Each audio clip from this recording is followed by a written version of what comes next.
साबित करने के लिए कि सभी आदमी पिक्स होते हैं, जिस पर वीआई नाम के देश में 1 बिलियन लड़कियां मिलकर एक शो बनाती हैं और फिर अलग अलग तरह के प्रोफेशनल्स और टॉप टियर गॉडेसेस को इनवाइट करने में खूब पैसा खर्च करती हैं ताकि वो अपनी ब्यूटी से मर्दों को होटल्स तक ल्योर करें। लेकिन जैसे ही कोई आदमी सच में वहां जाता है, उसके लिए सिर्फ क्रू द्वारा अरेंज किए गए बर्ली मेन ही नहीं होते, बल्कि ग्लोबली टेलीविज्ड ह्यूमिलिएशन भी उसका इंतजार कर रहा होता है। और इसी समय मुझे जरा भी अंदाजा नहीं होता कि मुझे इस शो के लिए चूज किया गया है। सीन चेंज होता है, जिस पर एक सुंदर fair skinned girl long legs के साथ अचानक मेरे सामने आ जाती है, जिसे देखकर लाइव स्ट्रीम रूम के व्यूअर्स तुरंत एक्सप्लोड करने लगते हैं। यह देखकर लोग कहते हैं कि इस शो की क्रू तो हद कर रही है। एक ऐसा लड़का इस कैंपस बेल के चार्म को कैसे रेजिस्ट करेगा? यहाँ तक कि कोई टॉल, रिच और हैंडसम गाय भी शायद इसे हैंडल नहीं कर पाएगा। जिस पर मेल व्यूअर्स थोड़ा साई करते हैं, लेकिन फीमेल व्यूअर्स इस सीन को देखकर काफी एक्साइटेड हो जाती हैं और कहती हैं कि सभी मर्द पिग्स होते हैं और ये टेस्ट कोई भी पास नहीं कर सकता और ये लड़का तो पहली नजर में ही लूजर लग रहा है। इसके बाद लाइव स्ट्रीम में कमेंट्स और भी तेजी से स्पैम होने लगते हैं, लेकिन मुझे इस सबका बिल्कुल भी अंदाजा नहीं होता। मैं बस सामने खड़ी स्कैंटली क्लैड लड़की को फ्राउन करते हुए ऑब्जर्व करता रहता हूँ, जिस पर वो कहती है, बिग ब्रदर हेलो, मेरा नाम शिया बिंग बिंग है। सॉरी आपको डिस्टर्ब कर रही हूँ, लेकिन मैंने अपने दोस्तों से एक गेम हार दिया है, तो क्या आप मेरी जगह एक बॉटल बियर चेक कर सकते हैं? और अगर आप मेरी हेल्प करोगे तो बाद में आप मुझसे एक छोटा सा रिक्वेस्ट कर सकते हो, मैं वो जरूर पूरा करूंगी। यह सुनकर मैं उसे फिर से ऑब्जर्व करता हूँ, जिस पर मैं अंदर से टेम्पर्ड तो होता हूँ, लेकिन मेरा सबकॉन्शियस मुझे वार्न करता है कि ये लड़की ठीक नहीं है, क्योंकि कोई भी नॉर्मल इंसान ऐसे अचानक किसी से ड्रिंक करने को नहीं कहता और ऊपर से कंडीशन भी एक्सेप्ट करता है। मैं अभी मना करने ही वाला होता हूँ कि तभी अचानक मेरे दिमाग में नोटिफिकेशन साउंड बजती है। कंग्रेचुलेशंस होस्ट, आपने god tier selection system awaken कर लिया है। करंट सिचुएशन के अनुसार चॉइस करें। ऑप्शन 1 एग्री करें और लेचर का टाइटल पाएं। ऑप्शन 2 रिफ्यूज करें और सामने वाले को स्कॉल्ड करें, जिससे आपको स्टार्टिंग रिवॉर्ड में 1 मिलियन मिलेगा। यह सुनकर मैं थोड़ा डेज्ड हो जाता हूं,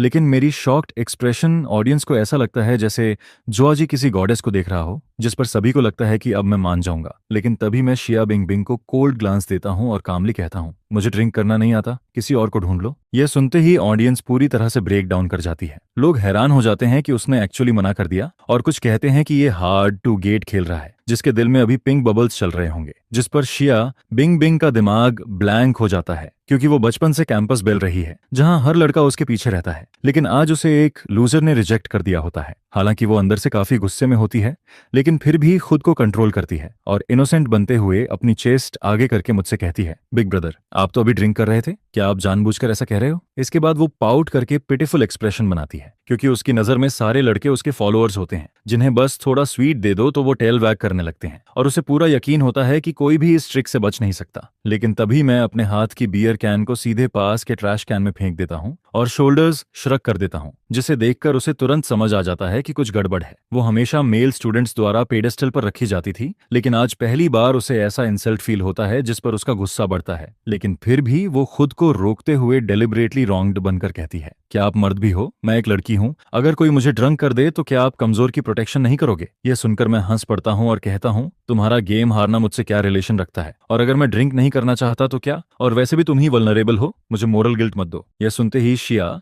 बिंग बिंग उछल पड़ती है और कहती है, मुझे पता था तुम सब मर्द अच्छे नहीं होते। जिस पर मैं अब खुद को रोक नहीं पाता और कहता हूँ, तुम ज्यादा से ज्यादा 18 या 19 साल की हो, रात में बाहर आकर ड्रिंक करना और इतना रिवीलिंग कपड़े पहनना। मैं तुम्हारी रिक्वेस्ट इसलिए रिजेक्ट करता हूँ क्योंकि मुझे तुम्हारे पेरेंट्स पर पिटी आता है और तुम्हारे स्कूल के लिए भी सैड फील होता है कि उन्होंने तुम्हें एडमिट किया। यह सुनकर शिया बिंग बिंग पूरी तरह शॉक में चली जाती है, क्योंकि उसने कभी सोचा नहीं था कि एक लूजर उसे सबके सामने इस तरह स्कॉल्ड करेगा। जिस पर वो गुस्से में पूछती है, मैं कैसे अनफिल हूँ, साफ साफ बोलो। इसके बाद मैं कहता हूँ, तुम्हारे पेरेंट्स ने तुम्हें कितनी मेहनत से पाला है, वो चाहते हैं कि तुम अच्छी पढ़ाई करो, ना कि उनका पैसा लेकर यहाँ आकर ड्रिंक करो और ऐसे कपड़े पहनो। क्या तुमने कभी सोचा कि अगर कुछ गलत हो गया तो तुम्हारी लाइफ और तुम्हारे पेरेंट्स का क्या होगा? यह सुनकर उसका चेहरा रेड और पैल हो जाता है और आसपास के लोग भी इकट्ठा होने लगते हैं, जिनमें से कुछ क्लैप भी करते हैं, जिससे वो शर्म से कहीं छुपना चाहती है। लेकिन मैं रुकता नहीं हूं और आगे कहता हूं, तुम्हारा स्कूल चाहता है कि तुम कंट्री के पिलर बनो, लेकिन तुम यहां आकर इंडल्ज कर रही हो। क्या तुम्हारा बिहेवियर तुम्हारे लायक है? क्या तुम्हें पता भी है कि तुम क्या कर रही हो? जिस पर लाइव स्ट्रीम पूरी तरह एक्सप्लोड हो जाती है। खासकर फीमेल व्यूअर्स के कमेंट्स काफी हार्श होते हैं, जो कहती हैं कि सिर्फ ड्रिंक करने पर इतना बड़ा इश्यू क्यों बनाया जा रहा है। यह देखकर शिया बिंग बिंग का गुस्सा बढ़ जाता है और वो एक्टिंग छोड़कर हिप्स पर हाथ रखकर कहती है,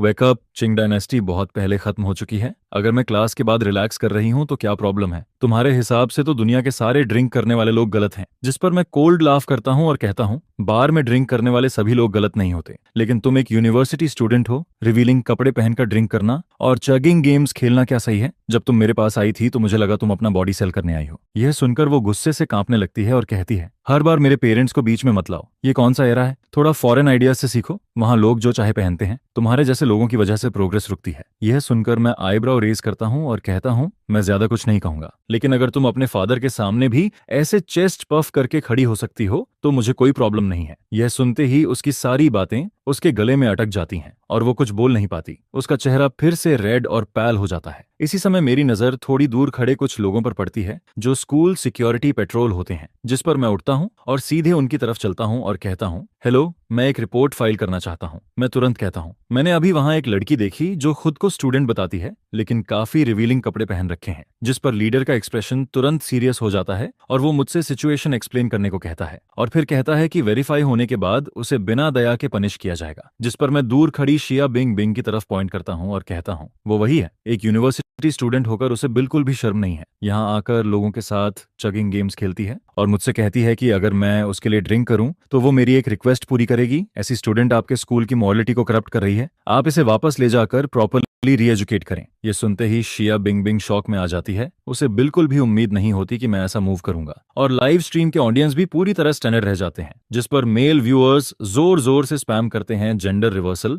और हजारों कमेंट्स आने लगते हैं। इसके बाद पेट्रोल टीम उसे तुरंत अपने साथ ले जाती है और इन्वेस्टिगेशन में कोऑपरेट करने को कहती है। जिस पर उसी समय मेरे दिमाग में सिस्टम की वॉइस फिर से सुनाई देती है, कंग्रेचुलेशंस होस्ट, आपने मिशन रिक्वायरमेंट्स एक्सेसीड कर दिए हैं। रिवॉर्ड में 3 मिलियन युआन और एक पोर्श 718 मिलेगा। कैश ट्रांसफर हो चुका है और कार रात 12 बजे आपके नियरेस्ट पार्किंग लॉट में डिलीवर होगी। यह सुनकर मैं पूरी तरह स्टंड रह जाता हूं और तुरंत अपना फोन निकालकर चेक करता हूं। अमाउंट देखकर मैं इमोशनल साई लेता हूं और सोचता हूं कि सिर्फ थोड़ी सी वर्बल लेसन देने पर इतना बड़ा रिवॉर्ड मिल गया। इस तरह पैसे कमाना तो बहुत ईजी है। इसके बाद मैं नियरेस्ट पार्किंग लॉट को याद करता हूं और तुरंत वहां की तरफ चल पड़ता हूं। लेकिन जैसे ही मैं पार्किंग लॉट पहुंचता हूं, एक फेमिलियर स्कैंटिली क्लैड फिगर मेरी तरफ दौड़ती हुई आती है, जिस पर मैं तुरंत पीछे हट जाता हूं। शिया बिन बिन गुस्से से भरा चेहरा लेकर कहती है, मैं तो बस मजाक कर रही थी। क्या तुम्हें सच में पेट्रोल टीम को बुलाना था? तुम खुद को देखो, 25 से 26 के लगते हो, शेबी कपड़े पहने हुए। खुद की लाइफ ऑलरेडी ऐसी है और फिर भी ड्रिंक करने पर पैसे खर्च करते हो और ऊपर से मुझे सबके सामने क्रिटिसाइज करते हो। तुम तो प्योर हाइपोक्रेट हो। ये सुनते ही लाइव स्ट्रीम ऑडियंस उसके साथ एग्री करने लगती है, लेकिन मैं बिना कुछ बोले उसकी बात इग्नोर करता हूं और सीधे अपनी पोस्ट की तरफ बढ़ता हूं। जिस पर शिया बिंग बिंग थोड़ा पैनिक हो जाती है और तुरंत मेरे पीछे दौड़ती है और फिर अचानक स्लिप होने का नाटक करके गिर जाती है, जिस पर उसकी लॉन्ग स्लेडर लेग्स मेरे सामने आ जाती हैं। यह देखकर दूर छिपी कैमरा क्रू खुश हो जाती है और कैमरा मेरे फेस पर फोकस कर देती है ताकि मेरा रिएक्शन कैप्चर कर सके। लेकिन मैं बिना एक सेकंड रुके उसे इग्नोर करके आगे बढ़ता रहता हूं, जिसे देखकर क्रू खुद ही ब्रेक डाउन हो जाती है। तभी एक यूनिफॉर्म पहना हुआ आदमी मेरे पास आता है और कहता है, आपकी पोर्श 718 डिलीवर हो चुकी है, प्लीज इसे इंस्पेक्ट करके एक्सेप्ट करें। यह देखकर शिया बिंग बिंग शॉक में रह जाती है और उसका जॉ ड्रॉप हो जाता है और लाइव स्ट्रीम में एक्सक्लेमेशन मार्क्स की बाढ़ आ जाती है। लोग कहते हैं कि ये लड़का एक्चुअली रिच सेकंड जनरेशन निकला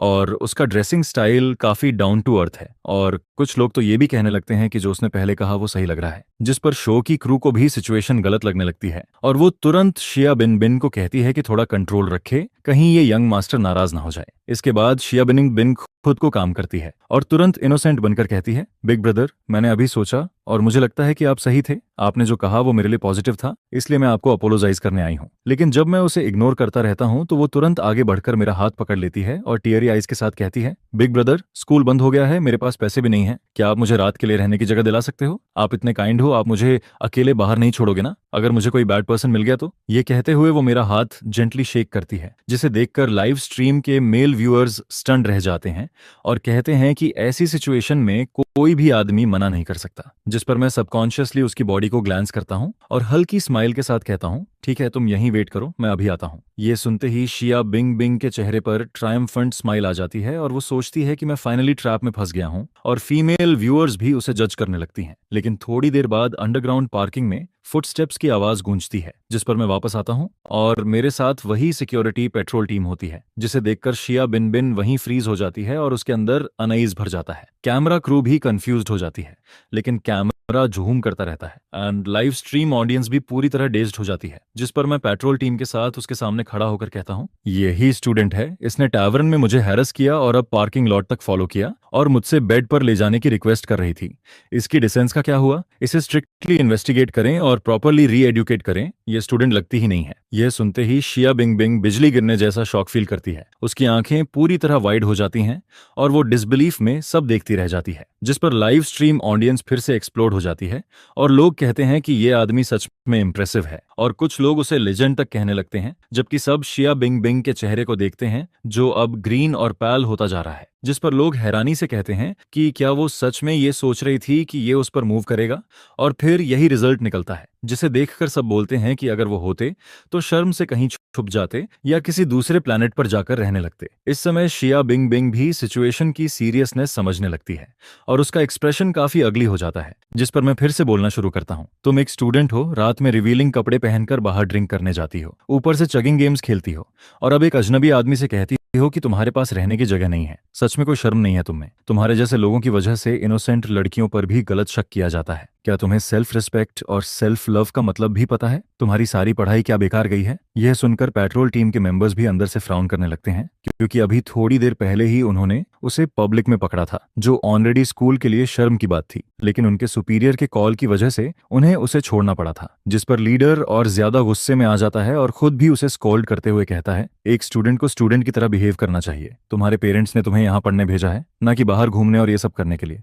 जल्दी से इस आदमी को थैंक यू बोलो। आज तुम लकी हो कि तुम्हें ये मिला, वरना कोई और होता तो तुम्हें कार में डालकर ले जाता और तुम्हारी पूरी लाइफ खत्म हो जाती। यह सुनकर शिया बिन बिन सिर झुका लेती है, एक हाथ से अपनी कॉलर कवर करती है और दूसरे से स्कर्ट नीचे खींचती है और फिर धीरे से मुझे थैंक यू कहती है, लेकिन अंदर ही अंदर वो मेरे पूरे खानदान को गालियां दे रही होती है, जिस पर मैं समझ जाता हूं कि वो अंदर से कन्विंस्ड नहीं है और सोचता हूं कि ये पहली बार नहीं है, बल्कि ये लड़की पहले भी ऐसा कर चुकी है, इसलिए इसे लेसन सिखाना जरूरी है। इसके बाद मैं गहरी सांस लेता हूं और पेट्रोल टीम की तरफ ग्लेयर करते हुए कहता हूं, आपका स्कूल अपने स्टूडेंट्स को आखिर सिखाता क्या है? क्या कोई एडमिशन स्टैंडर्ड नहीं है? अगर ये बात बाहर गई तो सिर्फ यही नहीं, पूरा स्कूल बदनाम होगा, और अगर आज कुछ गलत हो जाता तो पेरेंट्स को क्या जवाब देते? यह सुनकर पेट्रोल टीम तुरंत अग्री करती है और कहती है कि वो इसे प्रॉपर री एजुकेशन के लिए ले जाएंगे और स्कूल की तरफ से मुझे थैंक्स भी बोलते हैं। लेकिन तभी शिया बिन बिन गुस्से में आकर उन्हें घूरती है और अपनी ब्रा से आईडी कार्ड और स्टूडेंट आईडी निकालकर कहती है, मैं मेडिकल यूनिवर्सिटी की स्टूडेंट हूँ, मैं आपके जुरिसडिक्शन में नहीं आती, मुझे पहले ही कहना था, मैं आपके स्कूल की नहीं हूँ, आपको मुझे कंट्रोल करने का कोई राइट नहीं है। जिस पर पेट्रोल टीम आईडी चेक करती है और फिर कैजुअली कहती है, ठीक है तो कोई बात नहीं दोस्त, तुमने अच्छा काम किया, तुम सच्चे आदमी हो, और फिर वो लोग वहां से चले जाते हैं। अब अंडरग्राउंड पार्किंग में सिर्फ मैं और शिया बिंग बिंग ही रह जाते हैं, जिस पर वो पोश को देखती है और सोचती है कि भले ही मैं इडियट लग रहा हूँ, लेकिन वेल्थी जरूर हूँ और शो अभी खत्म नहीं हुआ है, तो वो एक बार और ट्राई करने का फैसला करती है। इसके बाद वो पिटिफुल एक्सप्रेशन बनाकर कहती है, लिटिल ब्रदर सॉरी, शायद मैंने तुम्हें गलत समझा, तुम बहुत अपराइट इंसान हो और मुझे तुम पसंद भी आए। यह कहते हुए वो टीयरी आइज से मुझे देखती है, लेकिन फिर भी मुझ पर कोई इफेक्ट नहीं पड़ता, जिस पर वो और ज्यादा ट्राई करते हुए कहती है, मैं कुछ और मतलब नहीं निकाल रही, बस एक रात के लिए। तुम अच्छे इंसान हो, तुम मुझे हार्म नहीं करोगे, क्या तुम मुझे एक रात के लिए रहने दे सकते हो? यह कहते हुए उसकी आवाज में हल्का सोब होता है, जिससे वो काफी पिटिफुल लगती है, लेकिन तभी मेरे दिमाग में सिस्टम की वॉइस फिर से आती है, न्यू चॉइस डिटेक्टेड, उसे साथ ले जाओ और God tears come back title पाओ विद बैड लक इफेक्ट, या उसे रिजेक्ट करके लेसन सिखाओ और विला और मोटरसाइकिल पाओ। जिस पर मैं बिना सोचे कहता हूँ, तुम्हारे पास रहने की जगह नहीं है, ठीक है यहीं वेट करो, और ये कहकर मैं मुड़कर वहीं चल देता हूँ जहां पेट्रोल टीम गई थी। ये देखकर शिया बिंग बिंग के सिर में गुस्सा चढ़ जाता है और लाइव स्ट्रीम में लोग हंस हंसकर कमेंट्स स्पैम करने लगते हैं, जिस पर वो गुस्से में मेरे पास दौड़कर आती है और मेरा हाथ पकड़कर कहती है, तुम इतने कोल्ड हार्टेड कैसे हो? एक वीक लड़की को देखकर भी हेल्प नहीं करते? तुम में बिल्कुल भी कंपैशन नहीं है। यह सुनकर मैं हंसता हूँ और कहता हूँ, तुम्हारे पास हाथ पैर हैं और तुम एक यूनिवर्सिटी स्टूडेंट हो, फिर भी हर बार दूसरों से हेल्प मांगती हो। तुम और एक बेगर में क्या फर्क है? नहीं, बेगर तो कम से कम घुटनों पर बैठकर मांगता है, तुम तो खड़े खड़े ही मांगना चाहती हो, बिना ये सोचे कि तुम्हारे पास देने को क्या है। यह कहकर मैं मुड़ जाता हूं और वहां से चला जाता हूं, जिस पर उसी समय सिस्टम की वॉइस आती है कि 500 मीटर का विला और मोटरसाइकिल मेरे अकाउंट में ऐड हो चुकी है। यह सुनकर शिया बिंग बिंग गुस्से से भर जाती है और कहती है, ड्रामा बंद करो, अगर तुम्हारे पास पैसे नहीं है तो सीधा बोलो, तुम्हारी हालत देखकर लग रहा है कि वो कार भी तुमने रेंट की थी, तुम गरीब और चीप हो और बिल्कुल स्कम्बैग हो, लेकिन मैं उसे पूरी तरह इग्नोर करता हूं और मैसेज के अनुसार आगे बढ़ता हूं और थोड़ी देर में एक प्राइवेट एलिवेटर के सामने रुक जाता हूं, जिस पर शिया बिन बिन भी समझ जाती है कि ये शांग युन याकशी का प्राइवेट एलिवेटर है और मुझे मॉक करते हुए कहती है, ये गरीब फिर एक्टिंग कर रहा है, इसे पता भी है ये जगह क्या है, ये शांग युन याकशी का प्राइवेट एलिवेटर है, क्या तुम यहीं रहते हो? दूर खड़ी फिल्म क्रू भी हंसने लगती है और कहती है कि इस एलिवेटर में जाने के लिए फिंगरप्रिंट और फेस रिकॉग्निशन चाहिए और गार्ड्स भी हैं, आज ये पिटेगा जरूर। लेकिन मैं बिना कुछ बोले आगे बढ़ता हूं, जिस पर एलिवेटर डोर अपने आप खुल जाता है और गार्ड्स मुझे रिस्पेक्ट के साथ वेलकम करते हैं, वेलकम होम सर, और मैं अंदर चला जाता हूं। जैसे ही एलिवेटर डोर्स बंद होते हैं, वहां खड़े सभी लोग शॉक में मुंह खुला छोड़ देते हैं और शिया बिंग बिंग पूरी तरह डम्बफाउंडेड रह जाती है। सोचती है कि क्या उसका जजमेंट गलत था, क्या मैं सच में हिडन रिच सेकंड जनरेशन हूं? जिस पर फिल्म क्रू भी स्पीलेस रह जाती है और लाइव स्ट्रीम ऑडियंस भी हैवी ब्रेथ्स के साथ रिएक्ट करती है और सब कहते हैं कि ये एपिसोड अब लेजेंडरी बनने वाला है। लोग हैरानी से कहते हैं कि इन्होंने बस एक रैंडम पासर बाई को पिक किया और वो टॉप टियर टाइकून निकला, लेकिन कुछ लोग फिर भी कहते हैं कि पैसा होने से क्या फायदा अगर कंपैशन ही नहीं है, जैसे कि उन्होंने खुद भी यहाँ विला में पहले रह लिया हो, तो इसमें खास क्या है। इस समय शिया बिन बिन थोड़ा फ्लस्टर्ड हो जाती है और जल्दी से अपना माइक बंद करके फिल्म क्रू से कांटेक्ट करती है। ये बहुत एम्बैरेसिंग हो गया है, अब मैं क्या करूं, मेरी इमेज पूरी खराब होने वाली है, इसकी जिम्मेदारी तुम्हें लेनी पड़ेगी। जिस पर डायरेक्टर भी शॉक्ड होता है, लेकिन उसे काम करते हुए कहता है, पैनिक मत करो, हमारे शो की व्यूअरशिप मिलियंस में पहुंच चुकी है और प्रिंसिपल याद रखो। ये सुनकर शिया बिन बिन खुद को काम करती है, क्योंकि इस शो का रूल यही है कि दुनिया में कोई भी मर्द अच्छा नहीं होता, और अगर होता भी है तो प्रोडक्शन टीम उसे एक्सपोज करने का तरीका ढूंढ लेती है। जिस पर वो मेरे बारे में सोचते हुए टीथ ग्रिट करती है और मन ही मन कहती है, इसने मुझे डिसरिस्पेक्ट कैसे किया, अब मैं इसकी रेपुटेशन खत्म करके रहूंगी, मैं कोई आसान टारगेट नहीं हूं। इसके बाद वो कैमरा के सामने वापस अपनी स्वीट इमेज बनाकर खड़ी हो जाती है और एक्साइटेड टोन में व्यूअर्स को ग्रीट करती है। तभी डायरेक्टर उसे एक टैबलेट देता है, जिसे देखकर वो फेक सरप्राइज दिखाती है और कहती है, मुझे यकीन नहीं हो रहा कि इस जेंटलमैन की आइडेंटिटी एक्चुअली, और जानबूझकर सस्पेंस क्रिएट करती है। फिर वो टैबलेट सबको दिखाती है, जिस पर मेरी पर्सनल इन्फॉर्मेशन होती है, जिसमें लिखा होता है कि मेरे पेरेंट्स गांव से हैं, मैंने थर्ड रेट यूनिवर्सिटी से ग्रेजुएशन किया है और अभी एक छोटी कंपनी में काम करता हूँ, मेरी सैलरी बहुत लो है और कई महीनों से मुझे सैलरी नहीं मिली है। ये देखकर कमेंट सेक्शन फिर से एक्सप्लोड हो जाता है। लोग कहते हैं कि मैं प्रिटेंशनिस्ट और स्किमिंग हूँ और ये सब सेटअप लगता है। उधर मैं अपने विला में पहुंच चुका होता हूँ और मैं सोचता हूँ कि विला तो सच में विला ही होता है, जिसमें garden, swimming pool, smart home appliances और 360 डिग्री स्काईलाइट सब कुछ है और मैं करीब 1 घंटे तक इसे एंजॉय करता हूँ। फिर मुझे याद आता है कि सिस्टम ने मुझे मोटरसाइकिल भी दी है, जिसे चेक किए बिना मुझे नींद नहीं आएगी, जिस पर मैं तुरंत उठकर बाहर निकलता हूँ। इसके बाद मैं फिर से स्क्रीन पर दिखाई देता हूँ, जिसे देखकर फिल्म क्रू एक्साइटेड हो जाती है और कहती है कि अब इसकी पोल खुलने वाली है। लोग कमेंट्स में कहते हैं कि इसके कपड़े और टाइकून स्टेटस मैच नहीं करते और शायद ये एक्टिंग कर रहा है, और कुछ तो ये भी कहते हैं कि ये आवली मेड होगा। इसी बीच मैं अंडरग्राउंड पार्किंग में पहुंचता हूं, जहां एक डिजाइनर ब्रांड्स पहना हुआ रिच किड पहले से मौजूद होता है, जिसे देखकर व्यूअर्स कहते हैं कि ये असली रिच सेकंड जनरेशन है। फिर कैमरा दिखाता है कि वो रिच किड एक मोटरसाइकिल के सामने रुकता है और उसे देखकर शॉक हो जाता है, उसकी आंखें फैल जाती हैं और वो उसे छूने से भी डरता है। तभी लाइव स्ट्रीम में कोई नॉलेजेबल व्यूअर बताता है कि ये MV ऑगस्टा है, जिसे 2 व्हील्ड फेरारी कहा जाता है और पूरी दुनिया में सिर्फ 5 हैं, जिसकी कीमत करोड़ों में है। यह सुनकर सभी और भी शॉक्ड हो जाते हैं और वो रिच किड एक्साइटेड होकर उसकी फोटोज लेने लगता है। तभी मैं उसके पास पहुंचता हूं, जिस पर वो मुझे कंटेम्प्ट भरी नजर से देखता है और कहता है, ए इधर आकर मेरी फोटो खींच, जिस पर मैं उसका फोन लेकर उसकी फोटोज खींचता हूं। लेकिन फिर वो इम्पेशेंट होकर कहता है कि और फोटोज लो और मुझे कंट्री बम्पकिन कहकर इंसल्ट करता है, जिस पर मैं बस हल्का हंसता हूं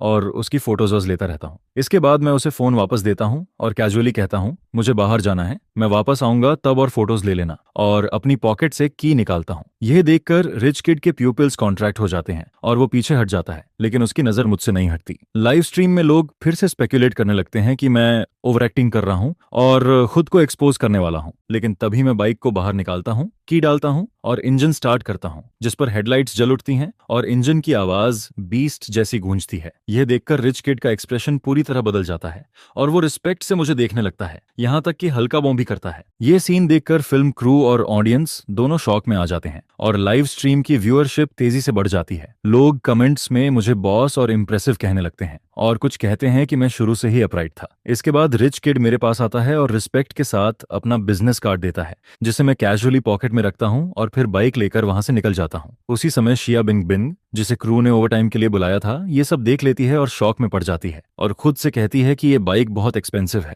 फिर उसे याद आता है कि उसने पहले मुझे इग्नोर किया था और वो सोचती है कि शायद उसकी ट्रिक्स मेरे सामने कुछ भी नहीं थी। लेकिन तभी उसके दिमाग में एक नया प्लान आता है और वो लाइव स्ट्रीम बंद करके स्टाफ पर चिल्लाती है, तुमने उसका बैकग्राउंड चेक किया था ना? वो तो एक गरीब आदमी है, उसके पास सुपर कार और विला कैसे हो सकते हैं? ये सब एक्टिंग है। जिस पर क्रू भी एग्री करती है और कहती है कि अब उसकी असली सच्चाई सामने लानी होगी। इसके बाद अगले दिन शिया बिंग बिंग फिर से व्यूअर्स के सामने आती है और कहती है, हेलो व्यूअर्स, आज हम मिस्टर सू की सच्चाई सामने लाएंगे। मेरे पास इनसाइडर इन्फो है कि उसकी बाइक लिमिटेड एडिशन है और हमारे देश में सिर्फ एक है, और उसकी एज, एड्रेस और लाइसेंस प्लेट देखकर साफ एथिस है कि वो उसका नहीं हो सकता। यह सुनते ही लाइव स्ट्रीम में फिर से हंगामा मच जाता है और लोग कहते हैं कि वो सच में एक स्किमिंग गरीब आदमी है और वो पहले से ही यही बोल रहे थे। लोग कमेंट्स में कहते हैं कि ऐसे प्रिटेंशनिस्ट लोगों को देखते ही पता चल जाता है कि ये रिच नहीं है, क्योंकि असली रिच लोगों को शो ऑफ करने की जरूरत नहीं होती। ये तो बस लोअर क्लास का सीवर राइट है, एक टोड, एक स्कमबैग है, जिस पर एटमॉस्फेयर पूरी तरह हाइप हो जाता है और प्रोडक्शन टीम भी फुल कॉन्फिडेंस में आ जाती है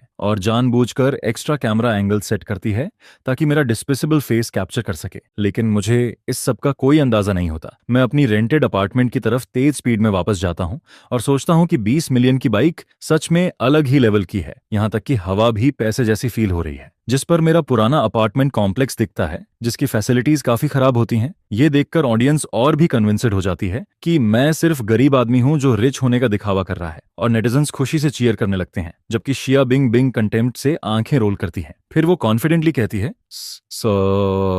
सिस्टर्स, अब देखना मैं क्या करती हूँ। जिस पर वो मेरे पास आकर स्वीट टोन में कहती है, लिटिल ब्रदर, क्या कोइंसिडेंस है, हम फिर मिल गए। जिसे सुनकर मैं मुड़कर उसे देखता हूँ और कहता हूँ, हाँ, क्या कोइंसिडेंस है, क्या तुम भी यहीं रहती हो? जिस पर वो स्माइल करके कहती है, नहीं, मैं यहाँ अपने क्लासमेट से मिलने आई हूँ, लगता है हमारी फेट जुड़ी हुई है, और कल के लिए सॉरी, मैंने तुम्हें ट्रबल दिया। और फिर ब्लिंकिंग आइज के साथ कहती है, कैसा रहेगा अगर मैं तुम्हें मील ट्रीट करूं? ये सुनकर मैं ऑकवर्ड स्माइल देता हूं और कहता हूं, कोई जरूरत नहीं है, मुझे काम है, फिर कभी बात करेंगे। लेकिन वो आगे बढ़कर मेरा रास्ता रोक देती है और कहती है, ऐसा कैसे हो सकता है? काइंडनेस का रिपे करना जरूरी होता है। जिस पर मैं हल्का हंसता हूं और सोचता हूं कि इसका दिमाग तो सही है ना, ये कुछ तो करने के मूड में है। और फिर सोचता हूं कि मुझे थोड़ी भूख भी लग रही है। जिस पर मैं कहता हूं, ठीक है, चलो पास में कुछ खा लेते हैं। लेकिन वो मना करती है और कहती है, इतना कैजुअल नहीं हो सकता, मैं एक अच्छा रेस्टोरेंट जानती हूँ, और इंसाइट करती रहती है। जिस पर मैं कहता हूँ कि तुम स्टूडेंट हो, सिंपल खाना खा लेते हैं। लेकिन वो मानती नहीं और कहती है, अगर नहीं चले तो समझूंगी तुम मुझे इग्नोर कर रहे हो। यह सुनकर लाइव स्ट्रीम में लोग कहते हैं कि मैं हार्ड टू गेट खेल रहा हूँ।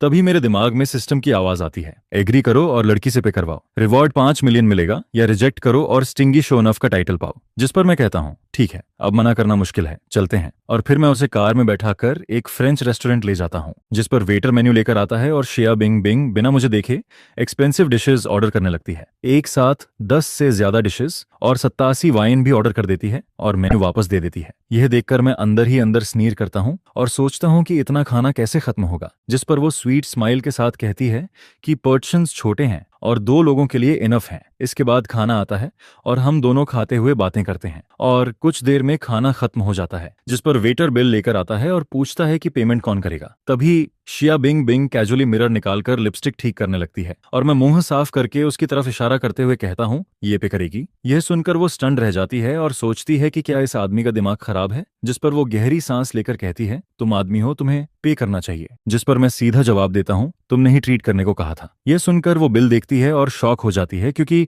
अमाउंट 5,888 होता है, जो उसके लिए बहुत ज्यादा है। जिस पर वो गुस्सा दबाकर कहती है कि लड़का और लड़की साथ खाएं तो लड़की इनवाइट करे और लड़का पे करे, ये कॉमन सेंस है। यह सुनकर आसपास बैठे लोग भी देखने लगते हैं और कुछ लोग बोलते हैं कि ये लड़का बिना पैसे के लड़की पटाने आया है। यह सुनकर वो स्मग होकर मुझे देखती है। तभी सिस्टम की आवाज आती है, पे करो तो स्लाई मैन टाइटल मिलेगा, रिफ्यूज करो और स्कॉल्ड करो तो 3 मिलियन और विला मिलेगा। जिस पर मैं फर्म होकर कहता हूँ, तुमने इंसाइट किया था, मैंने कई बार मना किया, फिर भी मैं आया क्योंकि तुम सिंसियर लग रही थी, अब मैं क्यों पे करूं? जिस पर वो गुस्से में कहती है, लेकिन मैं लड़की हूं। यह सुनकर मैं कोल्ड लाफ करता हूं और कहता हूं, कल तुम जेंडर इक्वालिटी की बात कर रही थी, अब तुम ट्रीट करके मुझसे पे करवाना चाहती हो, यही इक्वालिटी है। इसके बाद मैं एक्सप्लेन करता हूं कि चिवलरी का मतलब केयर करना है, ना कि उसे एक्सक्यूज बनाकर डिमांड करना, और उसे सिंपल लॉजिक समझाता हूं। यह सुनकर उसका चेहरा रेड और पैल हो जाता है और आसपास बैठे लोग क्लैप करने लगते हैं। जिससे वो एम्बेरेस्ड हो जाती है लेकिन कुछ बोल नहीं पाती। फिर वो गुस्से में कहती है, मुझे फर्क नहीं पड़ता, तुम्हें पे करना ही पड़ेगा। जिस पर मैं कामली कहता हूँ, अगर तुमने पहले ही डिसाइड किया था कि मुझ पे करना है तो इतना खाना क्यों ऑर्डर किया? तुमने हर डिश से बस 2 बाइट लिए और बाकी छोड़ दिया। क्या तुम मुझे फूल समझती हो? वेस्ट करना गलत है। इसके बाद मैं बच्चों की बात करता हूँ जिन्हें खाना नहीं मिलता, और कहता हूँ कि उसका बिहेवियर गलत है और वो जानबूझकर ट्रबल कर रही है, और साफ कह देता हूँ कि मैं पे नहीं करूंगा। ये कहकर मैं जाने लगता हूँ, जिस पर वो घबराकर मेरा हाथ पकड़ती है और कहती है, क्या तुम डिन एंड डैश कर रहे हो? जिस पर मैं कुछ बोलने ही वाला होता हूँ कि वो गुस्से में कहती है, तुम में कोई शिवलरी नहीं है, तुम स्टिंजी और क्लासलेस हो। ये सुनकर मुझे हंसी आती है और मैं कहता हूँ, मैंने तुम्हारी हेल्प की, तुमने मुझे फोर्स किया खाने के लिए, और अब मुझसे पे करवाना चाहती हो? ये कैसी एंटाइटलमेंट है? यह सुनकर रेस्टोरेंट में फिर से अपलॉज होता है। लोग कहते हैं कि इतनी प्रिटी लड़की होकर भी फ्रीलोड कर रही है, और उसे शेमफुल बताते हैं। जिस पर शिया बिंग बिंग गुस्से से पागल होने लगती है और सोचती है कि पिछले 2 दिन उसकी लाइफ के सबसे वर्स्ट रहे हैं, और कहती है, मैंने चीटिंग कहा था, वो बस पोलाइट होने के लिए कहा था। जिस पर वो गुस्से में कहती है, क्या तुमने सच में ये बिलीव कर लिया? तुम्हारे जैसे इंसान को पूरी जिंदगी कोई गर्लफ्रेंड नहीं मिलेगी? ये सुनते ही वो इतना गुस्से में आ जाती है कि मुझे स्लैप करने के लिए हाथ उठाती है, लेकिन मैं तुरंत उसका रिस्ट पकड़ लेता हूँ और कहता हूँ, गलती करना एक बात है, लेकिन सुधारने की जगह तुम मारने आ रही हो। क्या तुम्हें ये बेसिक प्रिंसिपल भी नहीं पता कि जो इन्वाइट करता है वही पे करता है? या फिर तुम्हें पैदा करते वक्त तुम्हारी माँ ने तुम्हें छोड़कर कुछ और ही पाल लिया था? मेरे ये कहते ही सिस्टम की आवाज गूंजती है, कंग्रेचुलेशंस होस्ट, आपने एस रैंक अचीव किया है, रिवॉर्ड में 10 मिलियन और एक लॉटरी चांस मिलेगा। जिस पर शिया बिंग बिंग अब पूरी तरह कंट्रोल खो देती है और बिना कुछ सोचे मुझे गालियां देने लगती है। वो कहती है, तुम खुद को क्या समझते हो? रेंटेड कार लेकर एटीट्यूड दिखाते हो, वो मोटरसाइकिल भी शायद कहीं से चोरी की होगी, और तुम जैसे आदमी को देखकर मुझे घिन आती है। ये देखकर फिल्म क्रू भी गुस्से से भर जाती है। डायरेक्टर तो स्क्रिप्ट फेंककर मुझे मारने के लिए आगे बढ़ता है, लेकिन उसका असिस्टेंट उसे रोकता है और कहता है कि एक स्कमबैग के लिए इतना रिएक्ट करना सही नहीं है। जिस पर डायरेक्टर खुद को कंट्रोल करता है और तुरंत स्क्रिप्ट चेंज करके होस्ट से कहलवाता है,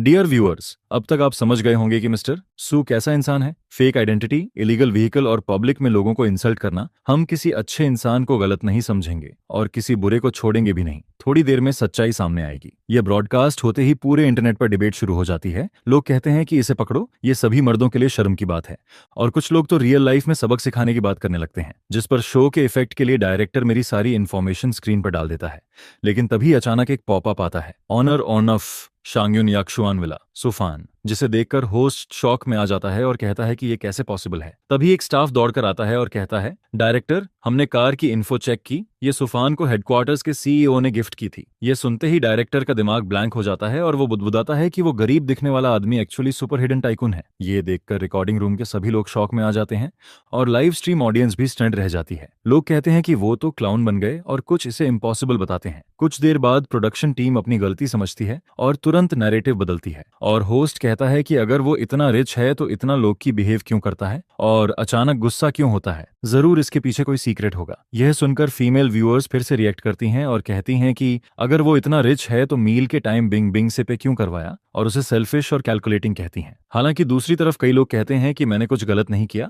और इंटरनेट पर वीडियोस भी फैलने लगते हैं जिनमें दिखता है कि शिया बिंग बिंग ही मुझे डेलिबरेटली सडूस कर रही थी और वेस्ट कर रही थी, जिससे प्रोडक्शन टीम की रेप्यूटेशन गिरने लगती है। जिस पर डायरेक्टर फिर से पैनिक होकर इमरजेंसी मीटिंग बुलाता है और कहता है कि दुनिया में कोई भी पूरी तरह अच्छा आदमी नहीं होता, रिच लोग तो और भी बुरे होते हैं, और किसी भी तरह उसे एक्सपोज करना होगा। उधर शिया बिंग बिंग भी गुस्से में कहती है, सुफान, चाहे तुम्हारे पास कितना भी पैसा हो, मैं तुम्हें कंकूर करके रहूंगी। और इसके बाद वो मुझे सीक्रेटली फॉलो करती है, लेकिन मैं उसे इग्नोर करता रहता हूँ। फिर मैं अपना बैंक बैलेंस चेक करता हूँ और लंबी अमाउंट देखकर खुद ही हैरान हो जाता हूँ, और याद करता हूँ कि मेरे पास लॉटरी चांस भी है। जिस पर मैं सिस्टम ओपन करके ड्रॉ करता हूँ, जिस पर सिस्टम अनाउंस करता है, grand prize restaurant dining reward, आप सिटी में कहीं भी 5 लाख खर्च करो और वो रेस्टोरेंट आपका हो जाएगा, और खर्च किया गया पैसा 10 गुना रिफंड होगा। यह सुनकर मैं खुद शॉक्ड हो जाता हूँ और सोचता हूँ कि ये तो जैकपॉट है। तभी पीछे से एक फेमिलियर आवाज आती है, सुफान, क्या ये तुम हो? जिस पर मैं मुड़कर देखता हूँ और एक एलिगेंट वुमन को खड़ा पाता हूँ जो मेरी हाई स्कूल टीचर छिन शुइंग होती है। मैं उसे ग्रीट करता हूँ और पूछता हूँ कि वो कैसी है, जिस पर वो हल्का साई लेकर बताती है कि फैमिली ने ब्लाइंड डेट फिक्स की थी लेकिन उसे रिजेक्ट कर दिया गया और वो थोड़ी अपसेट लगती है। जिस पर मैं उसे कंफर्ट करता हूँ और कहता हूँ कि वो बहुत ब्यूटीफुल और जेंटल है और उसे बेटर पर्सन मिलेगा। ये सुनकर वो स्माइल करती है और मुझे ओल्ड डेज याद दिलाती है। फिर हम कुछ देर बात करते हैं, लेकिन अचानक उसका स्टमक ग्रोल करता है जिससे वो एम्बैरेस्ड हो जाती है और कहती है कि वो ठीक से खा नहीं पाई थी। जिस पर मैं तुरंत कहता हूँ ये तो कोइंसिडेंस है, मैं भी खाना खाने जा रहा था, चलिए मैं ट्रीट करता हूँ। और वो एग्री कर लेती है। यह देखकर शिया बिंग बिंग दूर से कोल्ड लाफ करती है और सोचती है कि मैं उसे किसी चीप डिनर में ले जाऊंगा। लेकिन मैं किन शुइंग को सिटी के ओनली 3 स्टार मिशेलिन रेस्टोरेंट में ले जाता हूँ जहां वैलेट कार पार्क करता है। और किन शुइंग थोड़ा हेजिटेट करती है क्योंकि जगह एक्सपेंसिव लगती है। जिस पर मैं कहता हूँ टीचर इतने समय बाद मिले हैं, आज खुलकर खाइए, और उसे अंदर ले जाता हूँ। यह देखकर शिया बिन बिन गुस्से से भर जाती है और कहती है मेरे साथ चीप डिनर और इसके साथ लग्जरी प्लेस, ये आदमी सच में चीप और हार्टलेस है। जिस पर वो गुस्से में कहती है तुम चैन से नहीं मरोगे। और इसके बाद मैं और क्विन शुइंग आराम से खाना खा लेते हैं और बिल ठीक 5 लाख आता है। जिस पर मैं बिना एक्सप्रेशन बदले सीधे कार्ड स्वाइप कर देता हूँ और तुरंत सिस्टम की आवाज आती है रिवॉर्ड इशूड, अब ये रेस्टोरेंट ऑफिशियली तुम्हारी एसेट बन गया है। इसके बाद हम दोनों वहां से निकल जाते हैं और पीछे से प्रोडक्शन टीम के लोग तुरंत फ्रंट डेस्क पर जाकर बिल पूछते हैं क्या 5 लाख एक मील का। ये सुनकर वो और भी गुस्से में आ जाते हैं और मुझे चीपकेट कहते हैं कि मैंने किसी और पर इतना पैसा क्यों खर्च किया। जिस पर वेटर थोड़ी हिचकिचाहट के साथ कहता है सॉरी, मिस्टर सू इस रेस्टोरेंट के ओनर हैं। यह सुनते ही शिया बिन बिन जोर से चिल्ला पड़ती है क्या ये रेस्टोरेंट इसका है। और पूरी प्रोडक्शन टीम डम्बफाउंडेड रह जाती है। लेकिन लाइव स्ट्रीम में कुछ लोग फिर भी कहते हैं कि अपने ही रेस्टोरेंट में खाने का क्या मतलब, इसमें खर्च तो होता ही नहीं, और मुझे चीप ही कहते रहते हैं। और कुछ तो ये भी कहते हैं कि मुझे ओल्डर विमेन पसंद है। जिस पर प्रोडक्शन टीम गलत समझ लेती है कि मुझे मैच्योर विमेन पसंद है और अगले ही दिन एक मैच्योर और चार्मिंग वुमन मुवान वान को मेरे सामने लाया जाता है। सुबह लाइव स्ट्रीम में ममू वान वान खुद को इंट्रोड्यूस करती है और कहती है कि वो एक ट्यूटर है और मेरे बिहेवियर को प्रोफेशनली एनालाइज करेगी। जिसे सुनकर मेल व्यूअर्स सही करते हैं कि अब मैं बच नहीं पाऊंगा, जबकि फीमेल व्यूअर्स एक्साइटेड हो जाती हैं। जिस पर मू वान वान अंदर ही अंदर कनिंग स्माइल देती है और सोचती है कि वो मुझे पूरी तरह स्कैम करके छोड़ेगी। इसके बाद वो एक लैम्बोर्गिनी में मेरे पास आती है, जिसे देखकर व्यूअर्स उसे रियल रिच वुमन समझते हैं, लेकिन असल में वो कार उसके एक्स बॉयफ्रेंड से बोरो की हुई होती है। फिर वो एक्टिंग शुरू करती है, कार विंडो खोलकर चेस्ट पकड़कर ग्रोन करती है हेल्प हेल्प। उसकी आवाज इतनी सॉफ्ट और टेम्पिंग होती है कि सुनकर लोग इमेजिनेशन में खो जाते हैं।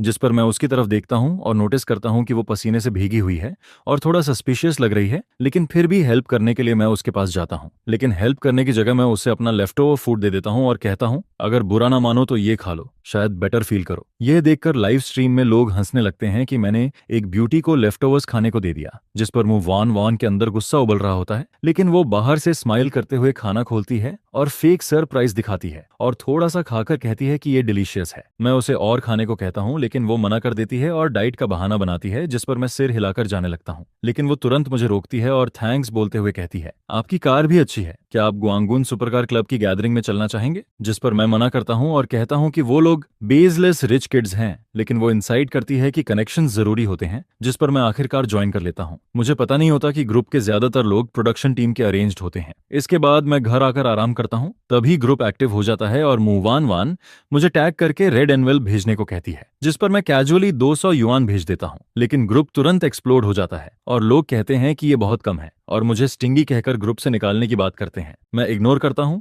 और फोन बंद करने ही वाला होता हूं कि कॉल आता है जीतन ब्रोदर फैन 200 बहुत कम है, कम से कम 10,000 होना चाहिए। तभी सिस्टम की आवाज आती है एग्री करो तो फुल टाइटल और 100 रिवॉर्ड, रिफ्यूज करो तो 20 मिलियन रिवॉर्ड मिलेगा। जिस पर मैं बिना सोचे कहता हूं तुम मुझे फूल समझते हो क्या, ऊपर से कॉल करके फोर्स कर रहे हो, तुम्हारा दिमाग खराब है या मेरा। यह सुनकर मुवान वान शॉक हो जाती है और सोचती है कि मैं पागल हो गया हूं, लेकिन फिर भी हंसकर बात संभालने की कोशिश करती है। जिस पर मैं कहता हूं जॉक तभी होता है जब दोनों साइड्स हंसें। मुझे समझ नहीं आता ये रिच किड्स हैं या बेगर्स, इवन अगर जेड एम्परर भी हो तो मैं 200 से ज्यादा नहीं दूंगा, और फोन काट देता हूं। इसके बाद मुंह वान वान इंसल्ट होने के बाद भी मुझे अगले दिन पार्टी के लिए इनवाइट करती है और मैं सोचता हूं कि इससे मिशंस मिलते हैं, इसलिए मैं फाइनली हाँ कर देता हूं। लेकिन अचानक अगली ही सुबह वह सीधे मेरी कार में घुस आता है। जिस पर वह जल्दी से बोलता है ब्रोदर फैन चलो रिच किड्स गैदरिंग में चलते हैं। फिर वह मुझे ऊपर से नीचे तक देखता है, जिस पर आगे कहता है तुम लग्जरी कार ड्राइव करते हो, फिर भी ऐसे कपड़े पहनकर क्यों आए हो। अगर बाद में सिक्योरिटी गार्ड्स तुम्हें रोक लेते हैं तो मैं तुम्हारी मदद नहीं करूंगा।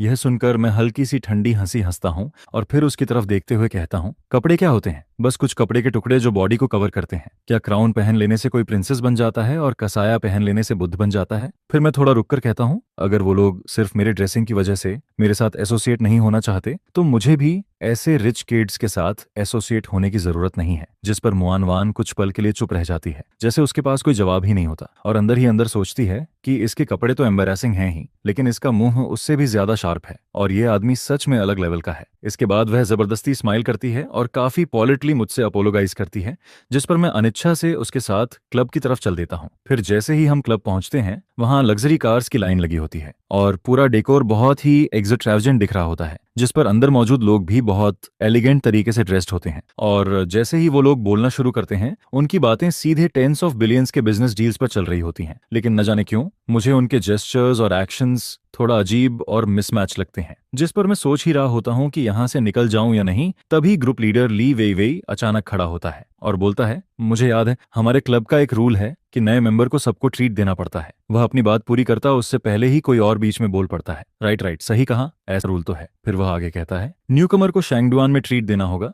जहां पर पर्सन एवरेज 50,000 का खर्च आता है। तो क्या ब्रदर फैन ये स्पेंड करने को रेडी है? जिस पर बाकी लोग जोर जोर से चिल्लाने लगते हैं, ट्रीट अस, और धीरे धीरे ऑलमोस्ट सब लोग इसमें शामिल हो जाते हैं। यह देखकर मेरी आंखें ठंडी हो जाती हैं और मेरे होंठों पर हल्की सी स्माइल आ जाती है। तभी अचानक मेरे दिमाग में सिस्टम की आवाज गूंजती है, selection system successfully activated. Agree करने पर अब तक के एक्यूमुलेटेड पॉइंट्स खत्म हो जाएंगे और उसी हिसाब से रिवॉर्ड्स मिलेंगे। रिफ्यूज करने पर पॉइंट्स कंटिन्यू एक्यूमुलेट होंगे और स्पेशल रिवॉर्ड मिलने का चांस रहेगा, जिसमें 3 बिलियन का लग्जरी होटल और उसका परमानेंट यूसेज राइट्स शामिल है। यह सुनते ही मैं अंदर ही अंदर फैसला करता हूं और फिर सबकी तरफ देखते हुए ठंडे लहजे में कहता हूं, मुझसे ट्रीट मांग रहे हो? क्या तुम लोग इसके लायक हो? यह सुनकर वहां मौजूद सभी लोग शॉक हो जाते हैं, खासकर मुआन वान, जो मुझे पूरी तरह कंफ्यूज्ड नजरों से देखती है और कहती है, ब्रोदर फैन, ये क्लब का रूल है, जो भी ज्वाइन करता है उसे करना पड़ता है। जिस पर मैं गहरी सांस लेता हूं और उसकी तरफ देखते हुए कहता हूं, पहले तुमने वैग तरीके से मुझे सडूस किया, फिर ग्रुप में मुझसे 10,000 युआन का रेड एनवेल्प दिलवाया और अब मुझे यहाँ लाकर एक ही बार में 50,000 पर पर्सन वाली जगह पर ट्रीट देने को कह रही हो। फिर मैं आसपास देखता हूं और कहता हूं, मैंने रफ कैलकुलेशन किया, यहाँ करीब 20 लोग हैं, तो क्या तुम्हें लगता है मैं कोई रिच आइडियट हूं? यह सुनकर मुआन वान थोड़ा गुस्सा हो जाती है और उसका चेहरा कभी लाल तो कभी पीला पड़ने लगता है, जिस पर ग्रुप लीडर ली वेई वेई आगे बढ़ता है और भौहें चढ़ाकर कहता है, सुफान, तुम वान से ऐसे कैसे बात कर सकते हो? उसने तुम्हारे लिए अपॉर्चुनिटी क्रिएट की है और अगर तुम अप्रिशिएट नहीं करते तो कोई बात नहीं। फिर वह आगे बोलता है, हमारी बातें hundreds of millions, tens of billions के बिजनेस डील्स की होती हैं। क्या हमें तुम्हारे थोड़े से पैसे स्कैम करने की जरूरत है? जिस पर बाकी लोग भी बोलने लगते हैं, सही कहा, हम तुम्हारे साथ हैंग आउट करने को तैयार हैं। तुम्हें तो अमिताभा झपकर थैंक्स बोलना चाहिए। और फिर कोई कहता है, मैं खुद हंड्रेड्स ऑफ मिलियंस का बिजनेस करता हूँ, क्या मैं यहाँ 50,000 युआन के लिए स्कैम करने आया हूँ? मजाक कर रहे हो क्या? इन सब की बातों के बावजूद मेरा एक्सप्रेशन बिल्कुल नहीं बदलता और मैं शांत तरीके से कहता हूँ, अगर तुम सब इतने ही रिच हो तो 10,000 युआन के रेड एनवेलप पर बार्गेन क्यों कर रहे थे और अब 50,000 पर पर्सन के मील के लिए इतना ड्रामा क्यों? फिर मैं हल्की हंसी के साथ कहता हूँ, मुझे तो तुम सब बस अपने पेरेंट्स के पैसे पर ऐश करने वाले लोग लगते हो, जो मुझे रिच फूल समझकर ट्रैप कर रहे हो।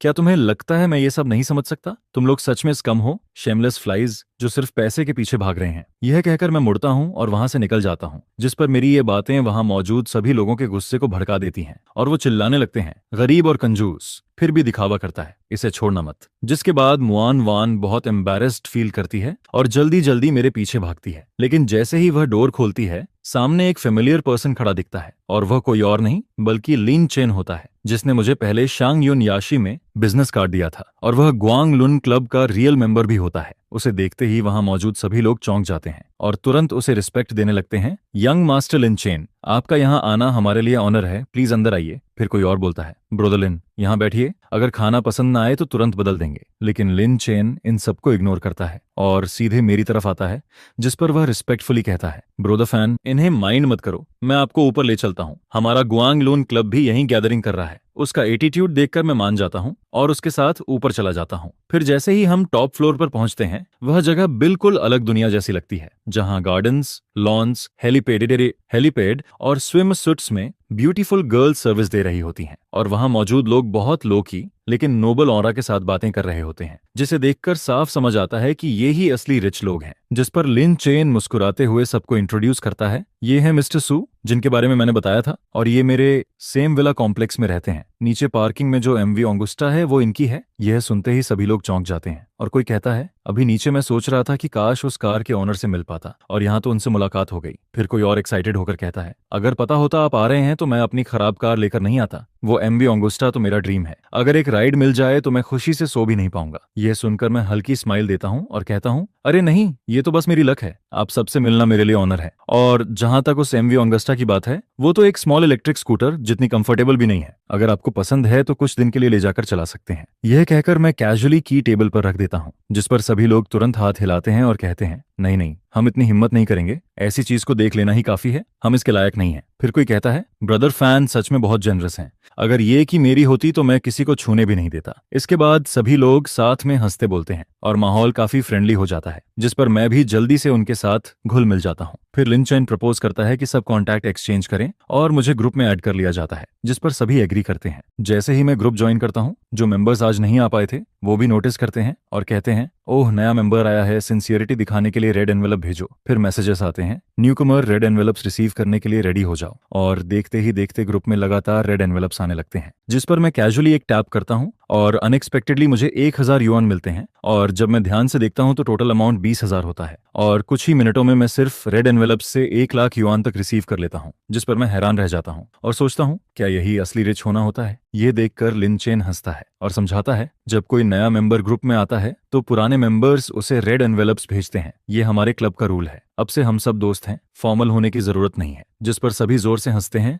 और माहौल और भी ज्यादा हार्मोनियस हो जाता है। फिर लिन चेन ग्लास उठाकर मेरे साथ टोस्ट करता है और पूछता है, ब्रदर फैन तुम अभी उन लोगों के साथ क्या कर रहे थे? वो सब स्कैमर हैं, खासकर हॉलवे में खड़ी वो 2 लड़कियां जो पूरे दिन बस इस सर्कल के लड़कों को हुक करने में लगी रहती हैं। यह सुनते ही शैडो में छिपा कैमरामैन अचानक से घबरा जाता है और उसका चेहरा एकदम पीला पड़ जाता है। जल्दी करो, किसी को भेजकर मुआन वान की इन्वेस्टिगेशन करवाओ, शो का ब्रांड उसकी वजह से बिल्कुल भी खराब नहीं होना चाहिए। जिस पर उसी समय मुआन वान भी भीड़ में घुल मिल जाती है और चुपचाप सबको ऑब्जर्व करने लगती है। लेकिन जैसे ही वह वहां पहुंचती है, उसे तुरंत समझ आता है कि यहाँ मौजूद सभी लोग रियल बिग शॉट्स हैं और उनके सामने सुफान कुछ भी नहीं लगता है, जिस पर वह तुरंत अपना टारगेट बदलने का फैसला कर लेती है। फिर वह अपने हिप्स स्वे करते हुए एक आदमी के पास जाती है और कैजुअली बात करने का नाटक करती है, जिसके दौरान जानबूझकर रेड वाइन गिरा देती है, जो उसके चेस्ट को भिगो देता है, जिस पर वह सिडक्टिव नजरों से उसे देखती है। लेकिन जो वह नहीं जानती वह यह है कि यह सब लिन चेन थोड़ी दूरी से देख रहा होता है और अचानक जोर से चिल्लाता है, अरे ये तो मुआन वान है ना, क्या हुआ, पैसे खत्म हो गए क्या, जो यहाँ मून लाइटिंग कर रही हो? उसकी आवाज सुनते ही सबका ध्यान उधर चला जाता है, जिस पर मुआन वान घबरा जाती है। उसकी आंखों में पैनिक साफ दिखता है और वह हड़बड़ाकर बोलती है, मैं नहीं हूं, आपने गलत पहचान लिया है। लेकिन लिन चेन उसे मौका नहीं देता और सीधे उसका रास्ता रोक देता है। इतनी जल्दी क्या है, एक ड्रिंक लेकर जाओ। फिर वह मेरी तरफ देखकर मुस्कुराता है, ब्रदर फैन मैंने इस लड़की को पहले भी कई बार देखा है, मेरे एक दोस्त ने अपने फैमिली ड्राइवर को इसके पीछे भेजा था और ये तुरंत फंस गई थी और अभी कुछ ही दिनों में ये किसी और को टारगेट कर रही है। यह सुनकर मुआन वान का चेहरा शर्म से जलने लगता है और वह अपना चेहरा छुपाकर जाने की कोशिश करती है, लेकिन प्रोडक्शन टीम अभी भी शूट कर रही होती है, जिस पर वह अंदर ही अंदर सोचती है कि अगर अभी चली गई तो सब सच मान लेंगे, इसलिए उसे हर हाल में रुकना पड़ेगा। फिर वह खुद को संभालते हुए सोचती है कि शायद ये लोग उसे फंसा रहे हैं और उसकी आंखों में एक डिटर्मिनेशन आ जाता है। फिर वह गुस्से में बोलती है, तुम मुझे बदनाम कर रहे हो, 3 मिनट के अंदर मुझसे माफी मांगो, नहीं तो मैं तुम्हें सू कर दूंगी। लेकिन वहां मौजूद लोग इसे बस एक शो की तरह देख रहे होते हैं और लाइव स्ट्रीम में कमेंट्स तेजी से आने लगते हैं, कहानी बनाना इलीगल है, मुझे लगता है ये लड़की ऐसी नहीं है। तो कोई कहता है, ये लोग ही सस्पिशियस लग रहे हैं, इनके बहकावे में मत आओ। लेकिन इन सबके बीच मुआन वान का एक्सप्रेशन बहुत खराब हो जाता है और वह गुस्से में कहती है, तुम्हें अपोलॉजी चाहिए ना,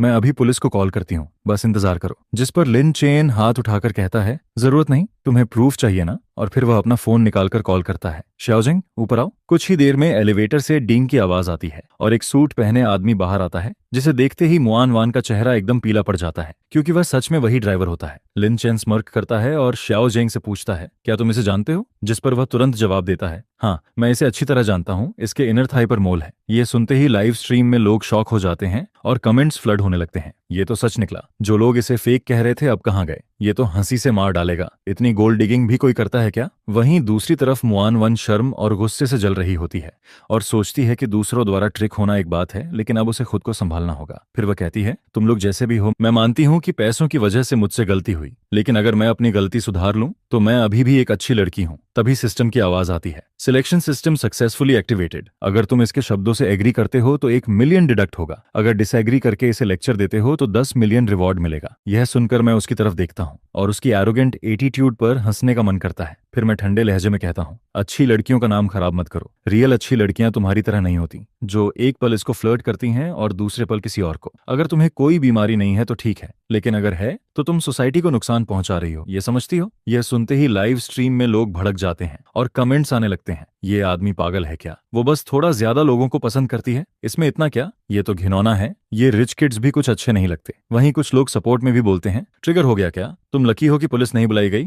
नहीं तो पता चलता कौन अंदर जाता। जिस पर शो के जनरल डायरेक्टर लिन श्वान राहत की सांस लेती है और सोचती है कि अब शो को हॉट टॉपिक मिल गया है और बाद में मुआन को काउंटर अटैक करने देगी, जिससे रेटिंग्स एक्सप्लोड कर जाएंगी। वहीं होस्ट यूलन खुलकर कहती है, हमने हाई सैलरी पर मुवान वान को इनवाइट किया है, जो कई लिस्टेड कंपनीज की ओनर है, फिर भी मिस्टर सू ने उन्हें इस हालत में पहुंचा दिया। सच में शॉकिंग है। यह सुनकर लाइव स्ट्रीम का माहौल बदल जाता है और ज्यादातर लोग मुझे स्कमबैग कहने लगते हैं। हालांकि कुछ लोग अभी भी मुआन वान की आइडेंटिटी पर डाउट करते हैं, जिस पर यूलन आगे कहती है, बिग डेटा झूठ नहीं बोलता, हम जल्द ही उनकी रियल आइडेंटिटी रिवील करेंगे, जुड़े रहिए। लेकिन तभी अचानक कोई ऑफिस में घुसता है और घबराकर कहता है, बॉस बुरा हो गया, ये मुआन वान फेक सोशलिट है। किसी ने इसकी कई फोटोज निकाली हैं जहां ये पैसों के लिए लोगों के साथ सो रही है और कुछ साल पहले इसे एक आदमी की वाइफ ने सड़क पर पकड़कर पीटा भी था। ये सुनते ही लिन शुआन गुस्से से कांपने लगती है और कहती है, बस करो, तुरंत मुआन वान को हटा दो, इसकी असली आइडेंटिटी बाहर नहीं आनी चाहिए, नहीं तो शो बर्बाद हो जाएगा। लेकिन उसकी बात खत्म होते ही एक और स्टाफ घबराकर आता है, सिस्टर लिन जल्दी कमेंट सेक्शन देखिए, जिस पर वह तुरंत स्क्रीन देखती है जहां लोग लिख रहे होते हैं, प्रोडक्शन टीम को ऐसे ट्रैश लोग ही मिलते हैं। ये लड़की पैसे वालों को देखते ही पीछे पड़ जाती है, फिर भी दूसरों को जज करती है। यह सब देखकर होस्ट यूलन अंदर से टूट जाती है,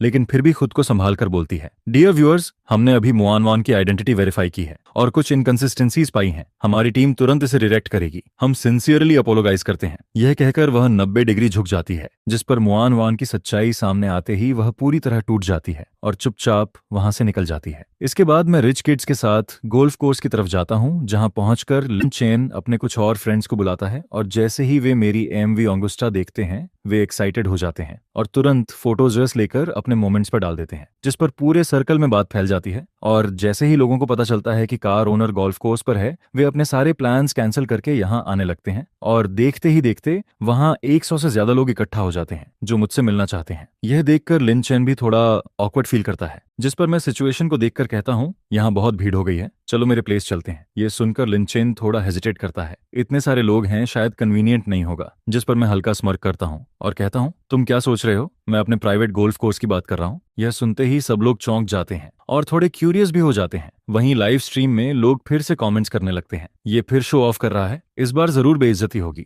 लेकिन इन सब के बीच मेरा एक्सप्रेशन बिल्कुल काम रहता है और मैं पास में खड़े जिनशा होटल की तरफ इशारा करता हूँ और कहता हूँ, वो होटल दिख रहा है कितना बड़ा है। यह सुनते ही सब लोग शॉक हो जाते हैं और कोई बोल पड़ता है, डैम, ब्रदर फैन तो सच में नेक्स्ट लेवल है, इतनी फाइनेंशियल पावर, सच में एमवी ऑगस्टा का ओनर अलग ही लेवल का होता है। फिर कोई बोलता है, मुझे पहले ही सोचना चाहिए था, वहां एक बहुत बड़ा स्विमिंग पूल भी है, हम इतने सारे लोग मिलकर पूल पार्टी कर सकते हैं और बहुत मजा आएगा। फिर वो आगे कहता है, मैं बहुत सारे यंग मॉडल्स को जानता हूँ, मैं गारंटी देता हूँ कि तुम सब सेटिस्फाई हो जाओगे। यह सुनकर सबकी आंखों में एक्साइटमेंट दिखने लगता है, जिस पर मैं हल्की हेल्पलेस स्माइल देता हूँ और कहता हूँ, अभी तो हम गोल्फ खेलने वाले थे ना। मेरी ये बात सुनकर सब थोड़े कंफ्यूज्ड हो जाते हैं, क्योंकि उन्होंने कभी जिनशादा होटल में इतना बड़ा गोल्फ कोर्स नहीं देखा होता है, जिस पर कुछ सोशलाइट्स तो जाने के बारे में सोचने भी लगते हैं कि अगर अलग अलग जाकर गोल्फ खेलना पड़ा तो कितना ऑकवर्ड लगेगा। लेकिन लिन चेन अब भी मेरे साथ पूरी रिस्पेक्ट के साथ खड़ा रहता है, जैसे वो मेरा सबऑर्डिनेट हो और मेरी कार पार्क करवाने से लेकर सर्विस अरेंज करने तक हर काम खुद करता है। ये देखकर बाकी लोगों को लगता है कि एमवी ऑगस्टा जरूर टॉप टियर है,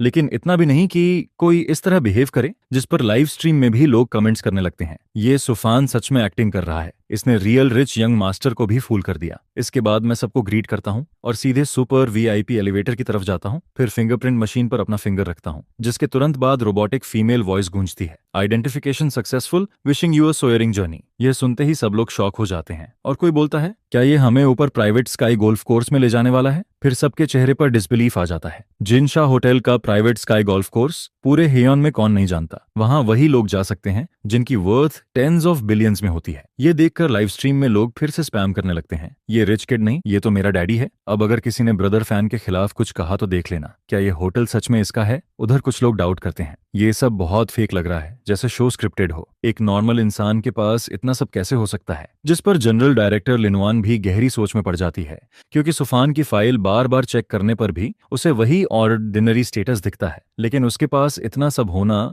समझ से बाहर है। वहीं दूसरी तरफ मुआन वान और हांग बिंग सबसे ज्यादा शॉक में होते हैं। मुआन वान गुस्से में खुद को कोसती है, अगर मुझे पहले पता होता कि ये इतना रिच है तो थोड़ी ह्यूमिलेशन क्या चीज थी, मार भी खा लेती। वहीं हांग बिंग रोते हुए कहती है, अगर मुझे पहले पता होता तो मैं उससे जेलस नहीं होती, अब बस रिग्रेट ही रह गया है। इधर मौजूद रिच किड्स भी हैरान रह जाते हैं, क्योंकि उनके पास पैसा तो है लेकिन इतना नहीं, और 3 बिलियन का लग्जरी होटल और उसका रूफटॉप गोल्फ कोर्स देखकर सब दंग रह जाते हैं। जिस पर कोई बोलता है, ब्रोदर फैन, क्या तुम्हें अंडरलेंस चाहिए? मैं कुछ भी कर सकता हूँ। फिर कोई कहता है, ये व्यू, ये सीनरी, अब से तुम मेरे सगे भाई हो। इसके बाद एलिवेटर खुलता है और सब लोग फिर से शॉक हो जाते हैं, जैसे गांव से आए लोग पहली बार शहर देख रहे हों। इधर उधर देखते रहते हैं और उनकी आंखें चमकने लगती हैं। लिन चेन जमीन पर बैठकर लॉन को ध्यान से देखता है और कहता है, अगर मैं गलत नहीं हूं तो ये ग्रास हमारे कंट्री में नहीं मिलता होगा। जिस पर लीचांग भी उसके साथ बैठ जाता है और कहता है, ये इम्पोर्टेड है, मैंने सुना है इसका छोटा सा पैच भी टेंस ऑफ थाउजेंड्स युआन का होता है। यह सुनकर दोनों कुछ पल के लिए चुप रह जाते हैं, जैसे उन्हें यकीन ही नहीं होता। अब यहाँ आकर इन रिच किड्स को समझ आता है कि असली रिच होना क्या होता है, और वे सब जैसे एक्साइटेड होकर इधर उधर घूमते हैं, लेकिन फिर रियलाइज करते हैं कि यहाँ हर चीज बहुत एक्सपेंसिव है। जिस पर वे डरते डरते मेरे पीछे पीछे चलते हैं, कहीं कुछ टूट न जाए। फिर कुछ लोग आपस में बात करते हैं, जो लिन चेन कर रहा था वो बूटलिकिंग नहीं था, वो तो डिजर्व करता है,